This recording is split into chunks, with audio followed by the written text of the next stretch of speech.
So I've been skeptical of Tesla in the past. Often I've been a little cynical about it, and I've just reminded people Tesla cannot do it alone. All right. We need to change the larger grid, the base power of the society, because until we do that, charging electric cars is going to continue to pull resources from fossil fuel sources. From a left-wing perspective, I want to give Tesla some credit because I think from our sphere, they don't necessarily get a lot of credit all the time.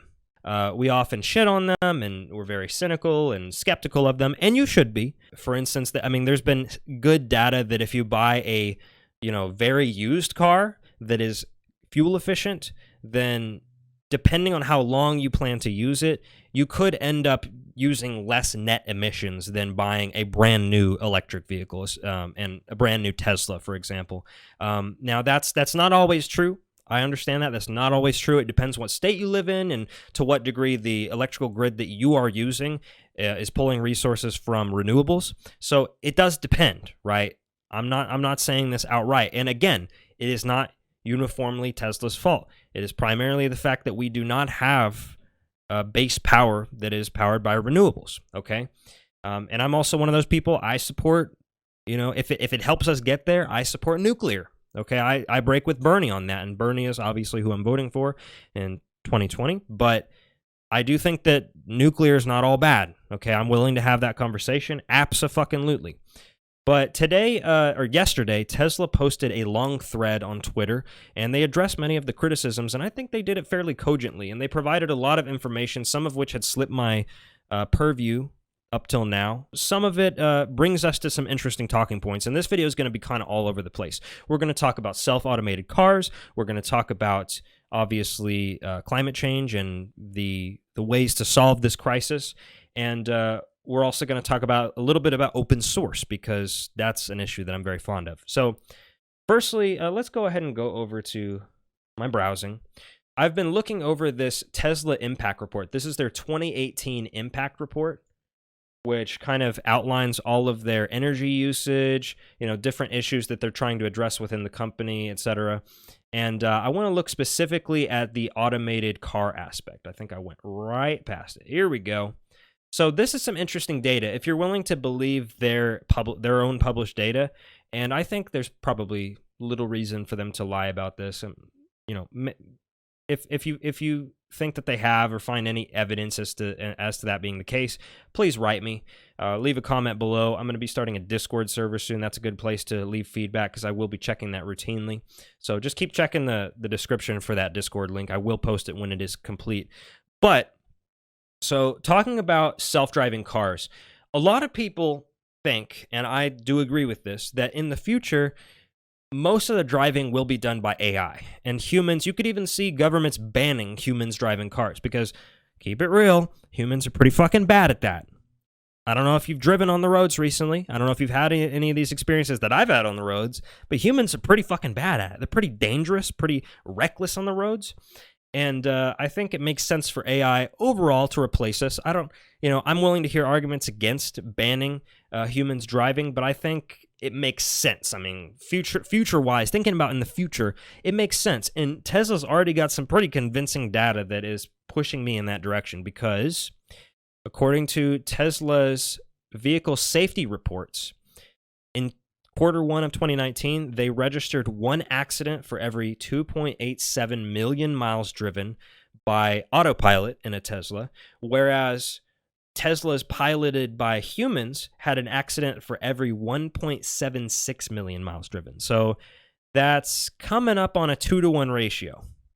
That's that's pretty egregious already. This is very new. Autopilot is very new to cars. This is one of few vehicles that do this, and already they're kicking our ass. All right, so this is pretty solid data. If we can believe them, this is solid data. Now, let me give the caveat though that if you look at their Q4 of 2018, Q3 of 2018, that number's actually gone down. So previously it was 1 in 3.34 million for automated, and then it went down to 2.91, then it went down to 2.87. So take that with a grain of salt. It's still kicking our ass. It's still way better than the human drivers. The human one has fluctuated as well. It went from 1.92 to 1.58 to 1.76, so it's all over the map. But generally, every single time so far, the autopilot has been more safe in terms of the total accidents. So that's pretty interesting. That's pretty striking, man. And I don't know if you've heard of this, but there is already lobbying groups, special interest groups that are lobbying to keep the right to drive, which is not a constitutional right. Driving is actually a privilege, and I thought that was pretty well established, but they want the right to drive. And you can find articles on this. The specific group that I've been seeing is the Human Driving Association. And they fiercely want to maintain the right of all humans to drive a car, which is weird. Again, it is a privilege. Many people, their rights to drive are taken away if they commit, certain crimes, if they're found to be, if they get a certain number of citations for being unsafe on the roads, we take away their right to drive. So it is an interesting discussion. Leave me a comment below. Do you think that in the future we will ban humans from driving? Because the initial data's kind of moved me in that direction, if I'm honest with you. All right.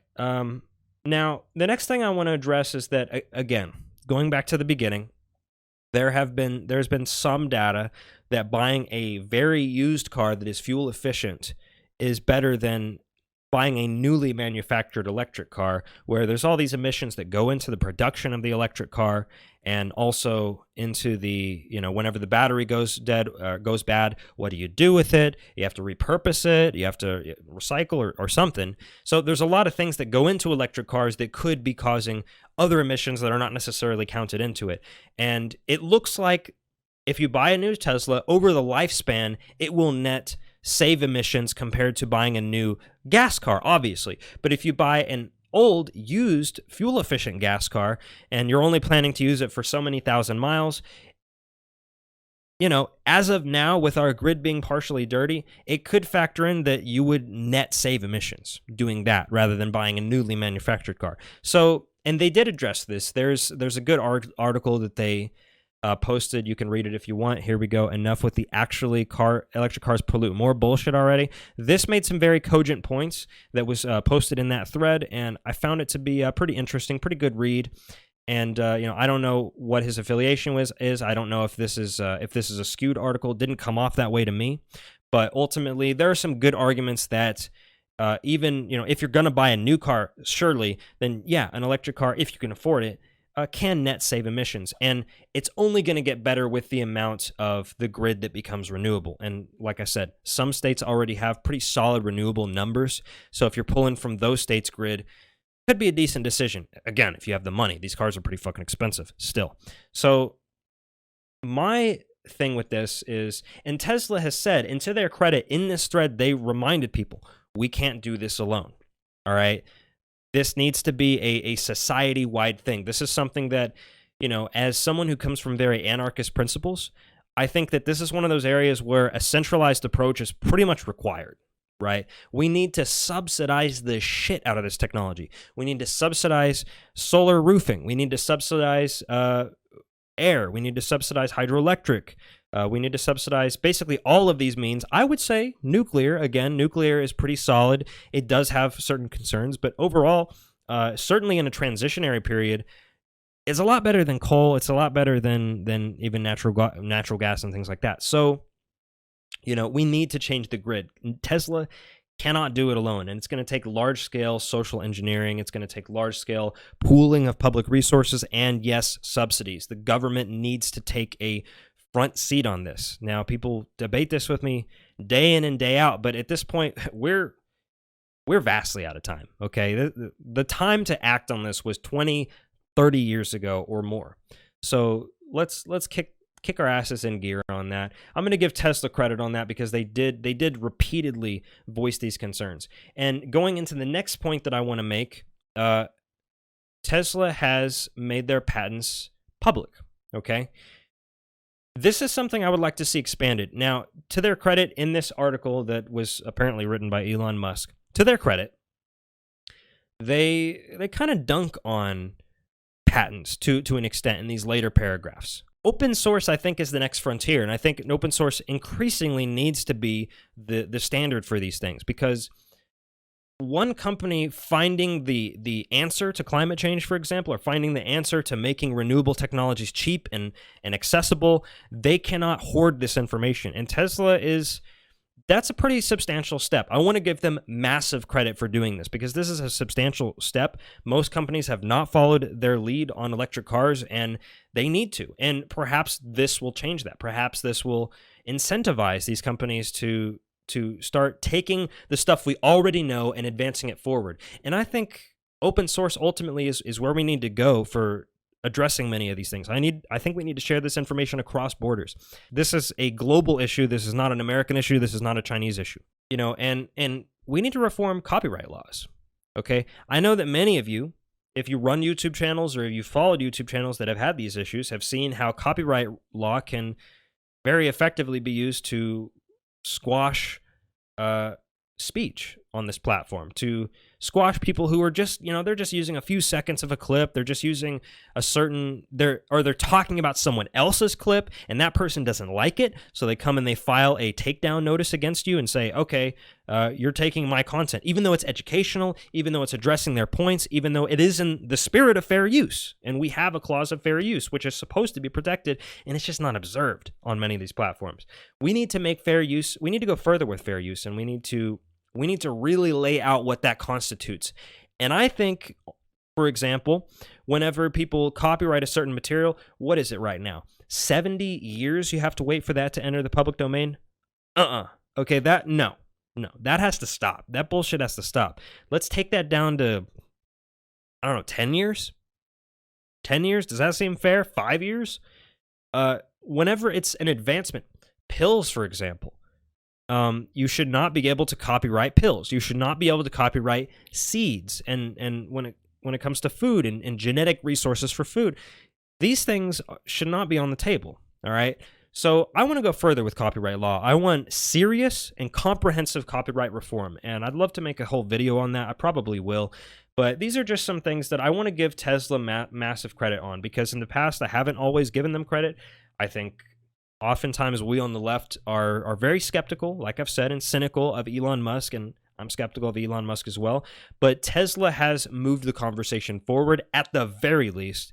And some of the products that they are making, if applied broadly to the society, if we get these things out in the open and we make them public, we make them accessible, we subsidize them, some of these things could be very beneficial in addressing these very serious problems in terms of climate change. And again, the time to act on this is now, and it was 30 years ago. So let's get started with this, guys. Credit to Tesla for all of these things. Credit for making these patents open source.